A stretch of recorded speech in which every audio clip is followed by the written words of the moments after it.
स्वागत है आप सभी का आपके अपने चैनल द रिटेल इन्वेस्टर में। गाइस, साइंट के शेयर के रिजल्ट आ चुके हैं दोस्तों। कैसे रहे हैं रिजल्ट, क्या डिविडेंड मिला है कि नहीं, और जिस प्रकार से पिछले 2-3 अगर आप रिजल्ट देखेंगे तो कंपनीज या तो ऑन एन एवरेज रिजल्ट दे रही हैं या थोड़ा निराश कर रही हैं। तो देखना ही होगा इस कंपनी किस तरह रिजल्ट दी है। ठीक है, तो अब सीधा लेके चलूंगा मैं आपको रिजल्ट की तरफ। देखिए, 4 बजे को कंक्लूड हुई है मीटिंग, और अब देखते हैं कि किस तरह के रिजल्ट पेश किए हैं। ठीक है, मिलियंस में है, ये प्रिंटिंग थोड़ी अच्छी नहीं तो मैं आपको बताते रहूंगा अच्छे से। देखिए, रेवेन्यू फ्रॉम ऑपरेशंस किस तरह है, ये मिलियन में तो एक डॉट हम इधर और कर देंगे, तो ये दोस्तों लगभग आप कह सकते हैं कि निकल गए हैं 1181 करोड़ रुपीस। अदर इनकम अगर हम देखें तो लगभग 49 करोड़ निकल के आए। तो जो टोटल इनकम है, टोटल इनकम इनकी है आप देख सकते हैं कि 1230 करोड़। कितना? 1230 करोड़, जो कि सेम में पिछले क्वार्टर में था कितना दोस्तों?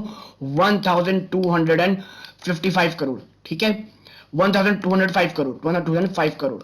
ठीक है, यानी कि एक अच्छा खासा जंप आप कह सकते हैं इस रिजल्ट में आया है रेवेन्यू फ्रॉम ऑपरेशंस की। अब बात करते हैं एक्सपेंसेस की, और एक्सपेंसेस में जो सबसे ज्यादा फोकस है अभी वो है एम्प्लॉय बेनिफिट एक्सपेंस में। तो इनका किस तरह है इस बार? यह है दोस्तों, आप एक डॉट इधर कर लीजिए, 577 करोड़, जो पिछली बार था 580 crore, which is a very good thing. ठीक है, और कॉस्ट ऑफ मटेरियल कंज्यूम्ड आप देखेंगे तो लगभग 140 करोड़ है, जो पिछली बार 170 करोड़ था, यानी कि इसमें भी अच्छी खासी आप कह सकते हैं कंट्रोल रहा है। और सबसे अलग चीज जो अदर रेवेन्यूज, जो ये भी एक चीज दोस्तों देखिए क्या है ना, अब मैंने हमेशा कहा है कि अब कोविड के कारण सब रिस्ट्रिक्शन हट गई हैं, तो ट्रैवलिंग करना पड़ रहा है, ट्रैवलिंग कॉस्ट बहुत जबरदस्त आ रहा है। तो क्या इन सब चीजों में बढ़ोतरी है? तो ये इस बार लगभग 253 करोड़ रहे, जो पिछली बार 226 करोड़ थे। एक सडन, एक तगड़ा जंप।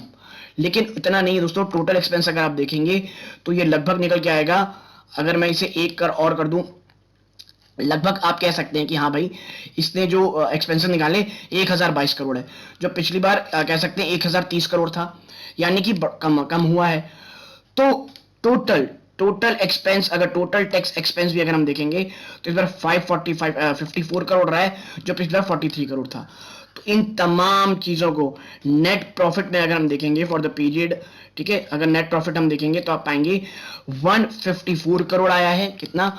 154 करोड़, जो पिछली बार था कितना दोस्तों? 131 करोड़, यानी कि अच्छी खासी जंप।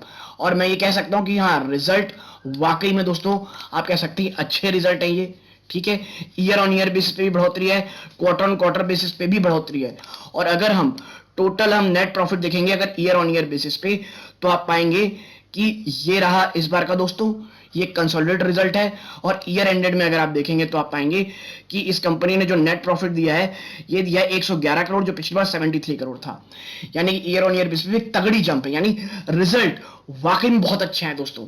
ठीक है, एम्प्लॉय बेनिफिट कॉस्ट को भी अच्छा कंट्रोल करके रखा गया है, और ये चीज इसकी ईपीएस में भी आपको दिखाई देगी। और आप देखिए जो ईपीएस है इसका 14 रुपए 12 पैसे आया है, जो पिछले क्वार्टर में 12 रुपए के आसपास था, और उससे पहले ईयर ऑन ईयर बेसिस में 9.37 रुपीज था, यानी कि ये कहूंगा मैं फिनोमिनल रिजल्ट है। और अगर आपके पास इसके कह सकते हैं शेयर होल्डर हैं आप इसके, तो कल शायद आप एक अच्छी खासी तेजी विटनेस कर सकते हैं। ठीक है, बाकी अगर मैं चीजों में देखूं कुछ ऐसे बताने लायक है, तो देखिए रिजल्ट को पूरा एनालिसिस करेंगे तो चीजें तो रहेंगी, लेकिन हाँ, जो जो एक सबसे इंपॉर्टेंट चीजें थी वो मैंने आपके साथ शेयर कर दी हैं। और अगर कुछ और बचा है तो मैं रिजल्ट को नीचे ड्रैग कर रहा हूँ, कुछ निकल के आएगा जी नहीं, ऐसा कुछ भी नहीं है जो बताने लायक है। लेकिन हाँ, रिजल्ट अच्छे हैं, अगर आप शेयर होल्डर हैं तो आपके लिए काफी अच्छी न्यूज है, कल एक बड़ी रैली आप इस शेयर में देख सकते हैं। तो अगर ये एनालिसिस पसंद आई हो प्लीज वीडियो को लाइक कीजिए, चैनल पहली बार आए सब्सक्राइब कीजिएगा। यहां तक जुड़े रहने के धन्यवाद। ये है। जय हिंद दोस्तों।